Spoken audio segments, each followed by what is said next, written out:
Hi friends, ఈరోజు మా ఇంటికాడ ఏం ఫంక్షన్ తెలుసా? మా ఫంక్షన్ ఏంటిదంటే ఇవాళ మా కోడలకు చీర కట్టించే ఫంక్షన్ జరుగుతుంది. చూపెడతా ఆగండి. ఇగో మా కోడలు ఎएकदम సంతోషంగా ఉన్నది. చూడండి ఎన్ని పలారాలు పెట్టినో ఎన్నో ఇంటిదో చూడరి. మీరు కూడా ఇట్లనే చేస్తారా? మీ సైడు అందరు రిలేటివ్స్ వచ్చారు. అందరూ పాటలు పెట్టుకొని ఫుల్ ధూమ్ ధామ్ డాన్స్ చేస్తారు. అందరూ చూడండి, అందరు కూర్చొని ఉన్నారు.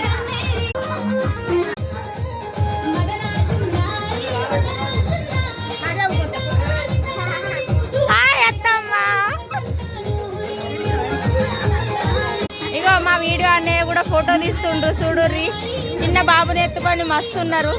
హాయ్ పొట్టి, హాయ్.